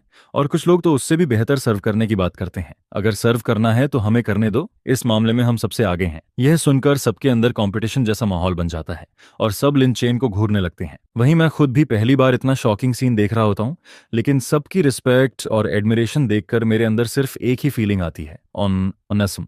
लेकिन बाहर से मैं बिल्कुल काम रहता हूँ। फिर मैं कहता हूँ, सब लोग रिलैक्स करो, जैसे नॉर्मली खेलते हो वैसे खेलो, हम सब दोस्त हैं। यह सुनते ही सब लोग अलग अलग डायरेक्शन में फैल जाते हैं और तुरंत फोन्स निकालकर फोटोज एंड वीडियोस लेने लगते हैं, क्योंकि लिन चेन मेरे करीब होता है। बाकी रिच किड्स इनडायरेक्टली उससे मेरे बारे में पूछने की कोशिश करते हैं, जिस पर वह थोड़ा एटीट्यूड में आकर कहता है, ये ट्रिक मुझ पर मत चलाओ, अगर बैकग्राउंड जानना है तो पहले अपनी औकात देखो, मैं तुम्हें यहाँ लेकर आया वही काफी है, मेरे फ्रेंड के सामने मुझे एम्बैरस मत करना। ये सुनकर सब शांत हो जाते हैं और कोई ज्यादा आगे नहीं बढ़ता। इसके बाद गोल्फ खेलने का मेन मोमेंट शुरू होता है, और मैंने कभी गोल्फ खेला नहीं होता, बस टीवी पर देखा होता है। लेकिन जैसे ही मैं खेलता हूँ, आसपास से नाइस शॉट की आवाजें आने लगती हैं, जिस पर मुझे समझ आता है कि अगर स्टेटस हो तो खराब परफॉर्मेंस भी लोग प्राइज करते हैं। यही पैसे का पावर है। उधर प्रोडक्शन टीम तीसरे चैलेंजर के बारे में डिस्कस कर रही होती है, और उन्हें मुझसे कोई डर नहीं लगता, बल्कि वे सोचते हैं कि अगर मेरा असली चेहरा एक्सपोज हो जाए तो वे मुझे थ्रेटन करके पैसे भी कमा सकते हैं। जनरल डायरेक्टर लिनवान तो यह मान चुकी होती है कि इस दुनिया में कोई अच्छा आदमी होता ही नहीं। फिर वे एक नई लड़की चूज करते हैं जिसका नाम शेन क्विंग यिन होता है, जो कंट्री साइड से आई होती है, अपने दम पर टॉप यूनिवर्सिटी में पहुंची होती है और डबल डॉक्टरेट भी कर चुकी होती है। और सबसे खास बात, उसके बारे में कोई गलत रूमर नहीं होता। इस समय शेन क्विंग यिन मुस्कुरा रही होती है, क्योंकि उसने पिछले सारे एपिसोड्स देखे होते हैं और उसे पहले के चैलेंजर्स के तरीके बहुत चीप लगते हैं, जिस पर वह सोचती है कि वह उनसे अलग तरीके से काम करेगी। इसके बाद सीन चेंज होता है और रूफटॉप गोल्फ कोर्स पर कुछ देर खेलने के बाद मुझे बोरिंग लगने लगता है, जिस पर मैं एक्सक्यूज बनाकर नीचे अकेले टहलने चला जाता हूँ। जैसे ही मैं नीचे आता हूँ, शेन क्विंग यिन की नजर मुझ पर पड़ती है, जो होटल के एंट्रेंस पर अपनी कंपनी के प्रोडक्ट के फ्लायर्स बांट रही होती है और पसीने से भीगी हुई होती है। उसकी मेहनत और डिटर्मिनेशन के साथ साथ उसकी कमजोरी भी दिखती है, जिसे देखकर किसी को भी सिंपैथी फील हो सकती है। जिस पर शेन क्विंग यिन मुझे अपनी तरफ आते देख अंदर ही अंदर खुश होती है और सोचती है, रिच मैन को हार्डवर्किंग गर्ल्स पसंद होती हैं। अब देखती हूँ सुफान को कैसे हैंडल करती हूँ। हालांकि उसके हाथ रुकते नहीं हैं, और जैसे ही मैं उसके पास से गुजरता हूँ, वह मेरे हाथ में फ्लायर थमा देती है और जानबूझकर अपने चेहरे का पसीना पोंछते हुए मुझे देखती है। हेलो सर, आप एक बार देख सकते हैं। लेकिन मैं उसे इग्नोर करता हूँ और मुड़कर जाने लगता हूँ। यह देखकर शेन क्विंग यिन थोड़ा फ्राउन करती है और सोचती है, ये तो रिएक्ट ही नहीं कर रहा, अब सीरियस होना पड़ेगा। फिर वह अचानक जमीन पर गिर जाती है, जिस पर सिस्टम की आवाज आती है, सिलेक्शन सिस्टम सिनारियो एक्टिवेटेड। अगर तुम उसकी मदद करते हो तो गुड पर्सन कार्ड मिलेगा, अगर मना करके उसका ट्रिक एक्सपोज करते हो तो 50 मिलियन रिवॉर्ड मिलेगा। यह सुनते ही मेरी आंखें चमक उठती हैं और मैं मन ही मन कहता हूँ, लगता है फिर से काम आ गया। जैसे ही शेन क्विंग यिन गिरने ही वाली होती है, मैं तुरंत उसका हाथ पकड़ लेता हूँ और उसी वक्त अपना फोन निकालकर कॉल कर देता हूँ, जिस पर लाइव स्ट्रीम के ऑडियंस तुरंत रिएक्ट करने लगते हैं। लो, आ गया मोमेंट, ये फंस गया। मुझे पता था दुनिया में कोई अच्छा आदमी नहीं होता। ये जरूर उसे देखकर इमोशनल हो गया होगा। शायद ऊपर वाले रिच किड्स को बुला रहा है मदद के लिए। उसी समय स्टूडियो में प्लानर, जिसने शेनेक्विंग यिन को नॉमिनेट किया था, खुशी से मुस्कुरा रहा होता है और कहता है, ये हिस्टोरिक मोमेंट है सिस्टर लिन, शो के बाद कुछ एप्रिसिएशन मिलना चाहिए ना। जिस पर जनरल डायरेक्टर लिन श्वान भी हंसते हुए कहती है, चिंता मत करो, तुम्हें तुम्हारा हिस्सा जरूर मिलेगा। लेकिन तभी अचानक सीन पलट जाता है और मैं फोन पर बोलता हूँ, हेलो, मैं किमा होटल के एंट्रेंस पर हूँ। यहाँ कोई फेक और काउंटरफाइट प्रोडक्ट्स बेच रहा है, प्लीज तुरंत आकर हैंडल कीजिए। ये सुनते ही लाइव स्ट्रीम में कुछ सेकंड्स के लिए सन्नाटा छा जाता है। फिर अचानक कमेंट्स फ्लड होने लगते हैं और मेल व्यूअर्स हंसने लगते हैं। हा हा हा हा, ये तो कमाल कर दिया। लेकिन कुछ लोग गुस्से में भी बोलते हैं, ये क्या है, लड़की मेहनत कर रही है और ये पुलिस बुला रहा है, इसमें जरा भी ह्यूमैनिटी नहीं है। बिना प्रूफ के कैसे बोल सकता है कि ये फेक है। यह सुनकर शेनक्विंग यिन पूरी तरह शॉक हो जाती है और कुछ देर बाद रिएक्ट करते हुए कहती है, मुझे छोड़ो। लेकिन मैं उसे छोड़ने का कोई इरादा नहीं रखता और कहता हूँ, तुम लॉ ब्रेक कर रही हो, मैंने पुलिस को कॉल कर दिया है, उनके आने तक तुम कहीं नहीं जाओगी। जिस पर उसका चेहरा पीला पड़ जाता है और वह मुझसे टिककर खड़ी हो जाती है और वीक आवाज में बोलती है, सर मुझे बहुत गर्मी लग रही है, ऐसा मत कीजिए, मैं फेक प्रोडक्ट्स नहीं बेच रही हूँ, मैंने खुद इनके रिसर्च और डेवलपमेंट में हिस्सा लिया है और मेरी कंपनी लीगली रजिस्टर्ड है। फिर वह दुखी चेहरा बनाकर कहती है, आप मुझे हर्ट कर रहे हैं। लेकिन मैं उसकी बातों में बिल्कुल नहीं आता और ठंडे अंदाज में कहता हूँ, नाटक बंद करो,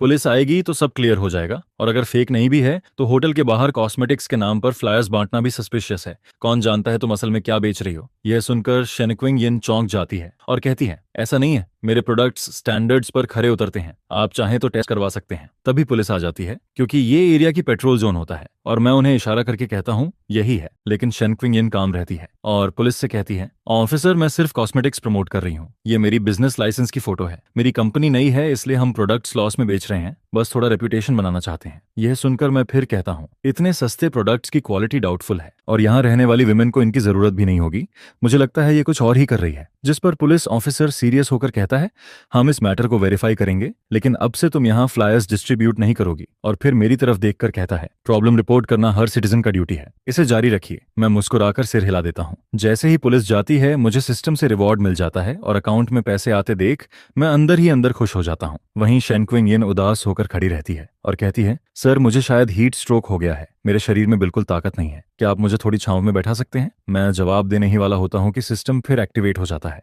अगर मदद करते हो तो डिसिव्ड फुल टाइटल मिलेगा, अगर एक्सपोज करते हो तो 10 मिलियन रिवॉर्ड मिलेगा। ये सुनकर मैं समझ जाता हूँ कि ये एक्टिंग है और हल्की हंसी के साथ कहता हूँ, ठीक है, अगर तुम सस्पिशियस नहीं हो तो कोई बात नहीं। फिर मैं उसे छांव में बैठा देता हूँ जिस पर वह अपना सिर पकड़कर मेरे करीब झुकती है ताकि मैं उसके कर्व्स देख सकूं और कहती है, थैंक्स, सुना है हीट स्ट्रोक मसाज से ठीक हो सकता है, क्या आप हेल्प करेंगे। यह कहकर वह और करीब आती है लेकिन मैं तुरंत खड़ा हो जाता हूँ और फोन निकालकर 115 पर कॉल करता हूँ। फिर उसकी तरफ देखकर कहता हूँ, मुझे ये सब नहीं आता, मैंने एम्बुलेंस बुला दी है, तुम यहीं आराम करो। यह सुनते ही शेनक्विंग यिन शॉक हो जाती है और अंदर ही अंदर सोचती है, मैं यहाँ खुद को एक्सपोज करने वाली थी और ये एम्बुलेंस बुला रहा है। मैं इनोसेंट फेस बनाकर उससे डिस्टेंस बनाए रखता हूँ और कहता हूँ, थैंक करने की जरूरत नहीं, अभी जो मिसअंडरस्टैंडिंग हुई थी वो खत्म हो गई, और हाँ, एम्बुलेंस का पेमेंट तुम कर देना। यह सुनते ही उसका चेहरा लाल और सफेद होने लगता है और गुस्से से भर जाती है। वह अंदर ही अंदर सोचती है कि इतने व्यूअर्स के सामने ये उसकी इंसल्ट है और ये आदमी सच में डेंजरस है, इसलिए उसे और एफर्ट लगाना पड़ेगा। फिर वह डीप ब्रेथ लेती है